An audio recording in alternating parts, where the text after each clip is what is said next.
cette occasion, Moon Jae-in a proposé de relancer la réunion du corps consultatif permanent entre le gouvernement, le parti au pouvoir et ceux de l'opposition, qui n'a plus eu lieu depuis un an, ce à quoi tous les invités présents ont répondu positivement.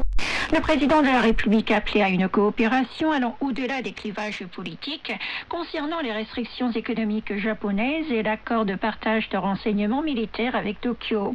Il aura également demandé de déployer davantage d'efforts afin d'adopter les projets de loi relatifs à l'économie, à commencer par le renforcement des horaires flexibles. Concernant la réforme du système électoral à travers la procédure accélérée dite Fast Track, les échanges ont eu lieu non sans une certaine agressivité. Hwang Kyo-hwan, qui représente le Parti Liberté Corée, la première force d'opposition, a remis en question l'adoption unilatérale de ce projet, alors que les autres partis lui ont reproché de ne pas avoir répondu aux discussions. Le locataire de la Chongwade a donc dû intervenir pour les calmer, avant de leur demander de trouver un accord sur ce sujet lors des consultations à l'Assemblée nationale. Le président de la République a déclaré qu'il allait essayer de se rapprocher de ses compatriotes durant le reste de son mandat. Moon Jae-in a tenu ses propos cet après-midi à l'issue de la réunion hebdomadaire avec ses principaux conseillers, une première depuis le début de la deuxième moitié de son quinquennat. Sa future politique pourrait être résumée en 4 mots: l'innovation, la tolérance, l'équité et enfin la paix. D'après le locataire de la Chongwade, l'innovation est notre avenir et la tolérance est un devoir sans fin. Par ailleurs, il mènera tous ses efforts pour faire disparaître les inégalités et rendre la société plus chaleureuse. Quant à la paix, elle devra être absolument instaurée dans la péninsule. Pour tout ça, la communication avec les citoyens est indispensable. Le 19 novembre, mardi prochain donc, le président Moon mènera une discussion publique avec le peuple sur le plateau de la chaîne de télévision MBC. Cette dernière sera retransmise en direct à partir de 20h. Le président de la République, Moon Jae-in, a entamé hier la deuxième moitié de son mandat. À cette occasion-là, la Maison-Bleue a détaillé les orientations politiques pour les 2 années et demie à venir. Lors d'une conférence de presse conjointe, No Young-min, le secrétaire général du chef de l'État, et Kim Sang-jo, le conseiller présidentiel à la coordination politique, ont d'abord qualifié la première partie du quinquennat de période consacrée à la normalisation du système politique de l'État et à la consolidation du fondement pour une nouvelle nation. Mettant en avant la nécessité de reconnaître ces résultats, ils ont néanmoins reconnu les défis à relever. Concernant les prochaines législatives qui se tiendront en avril 2020, doit souligner l'importance de respecter la demande du parti au pouvoir et la volonté du Premier ministre Lee Na-gyeon à se lancer dans la course aux élections. Ce propos laisse entendre qu'il pourrait y avoir un remaniement ministériel entre la fin de l'année et le début de l'année prochaine. À propos de la nomination du nouveau ministre de la Justice, le secrétaire général du président a fait savoir que la Chongwade avait suggéré ce poste vacant à des députés, actuels ou anciens, des partis d'opposition. Selon lui, malgré le soin particulier apporté à ces désignations, beaucoup de candidats compétents ont décliné cette proposition. Et pour refermer ce chapitre, à l'occasion du début de la deuxième moitié du quinquennat de l'administration Moon, la KBS a réalisé un sondage sur le bilan de la première partie de cette présidence auprès de 1000 adultes. Sur l'ensemble des politiques menées par le président de la République et son gouvernement, l'opinion positive est légèrement dominante avec 49,7%. La politique la plus soutenue concerne les relations intercoréennes et internationales avec 21,9%, suivie de la protection sociale et de la réforme politique. Les sondés évoquent l'emploi et la politique immobilière comme les domaines les moins maîtrisés par cette administration. Pour 45% des personnes interrogées, le camp de l'opposition est responsable du manque de cohésion entre la Maison-Bleue et le Parlement, alors que 30% pointent du doigt la présidence.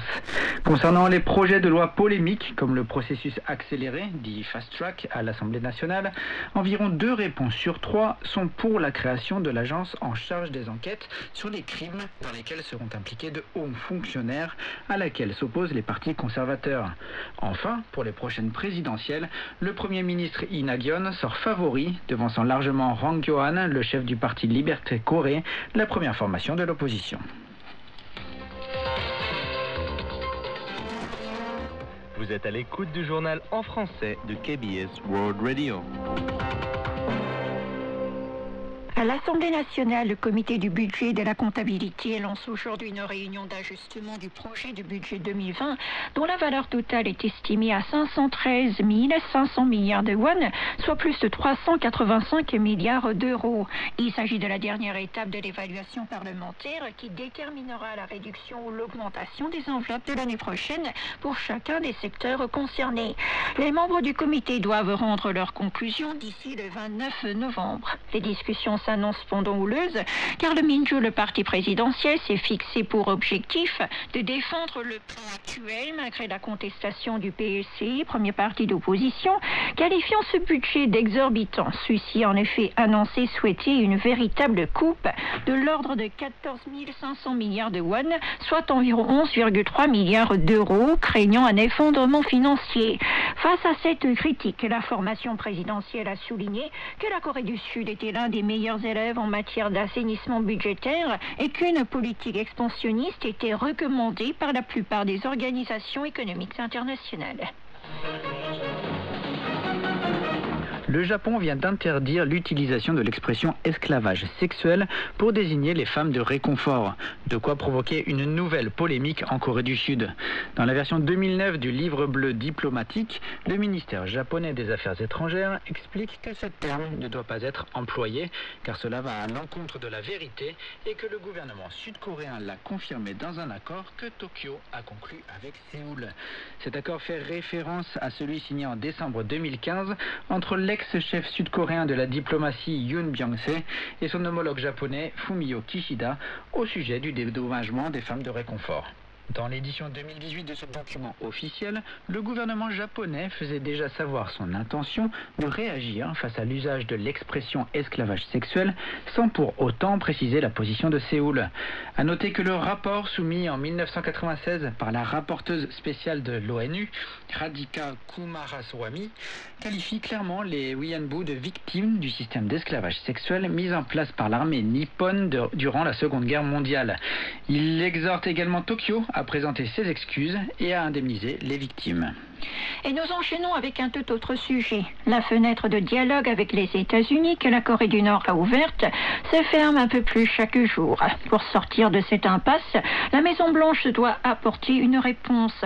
C'est ce qu'a affirmé le chef du département des affaires nord-américaines au sein du ministère nord-coréen des Affaires étrangères lors de la conférence sur la non-prolifération de Moscou 2019 qui se tenait vendredi dernier dans la capitale russe.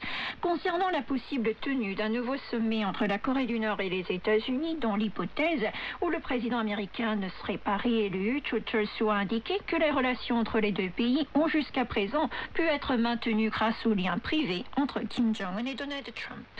Sans transition, c'est à partir d'aujourd'hui que débute la mission d'une équipe spéciale chargée de faire toute la lumière sur le naufrage du ferry Sewol, survenu le 16 avril 2014. Cette unité d'investigation est entrée officiellement en fonction cet après-midi à partir de 14h, soit environ 5 ans et 7 mois après la tragédie.